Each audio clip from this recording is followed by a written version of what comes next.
Hurry now, fleshling, and prepare. The infinite awaits.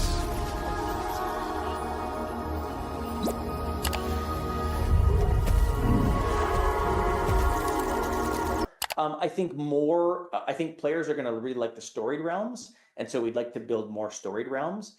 But those storied realms might go to different biomes, for example. I mean, everyone loves a good biome change in a survival crafting game.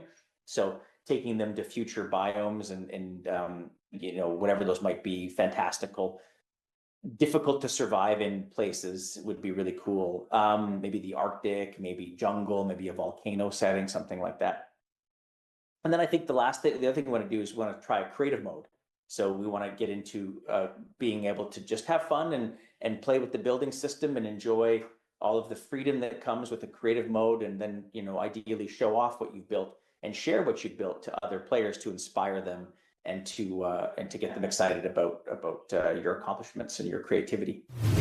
Well, I think the game's changed a lot with this update. Everything I mentioned just before. I think the biggest thing though for early access is that we've learned so much from our players. We're very fortunate that we've got a great community of players who are engaged and offering us things they love about the game, things they don't love about the game, things they actually get quite frustrated with the game.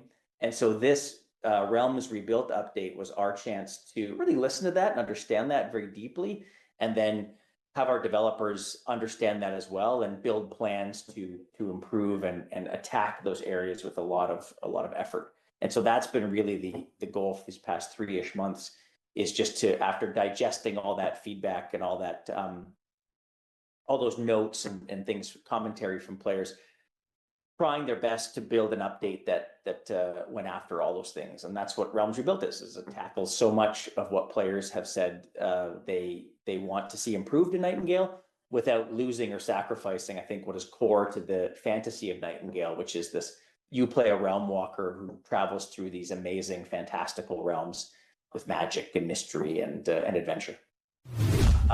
The community's everything. Like, they are everything. They give us so much ideas. They give us so much guidance. They give us so much perspective on things. We spend so much time going through what they post in Discord, what they post in our feedback boards, where we specifically let them make suggestions, and they upvote or downvote those. So we spend a lot of time on that. They really are the biggest asset we have as a studio. They're just great. I think that's a good question. No, I think we've done a lot with this update. I think there's still plenty of things we want to do additionally to this update.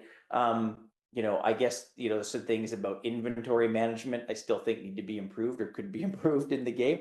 So there's some things we just couldn't get to, but so many of the big pieces are better and improved that I think I just want players to get in there and then have the next round of perspective and feedback come in, right? I think that's cool. But no, we did hit a lot with this, and I'm sure really our players are going to come back and say, oh, you should have fixed this, or oh, I hope this was going to be done.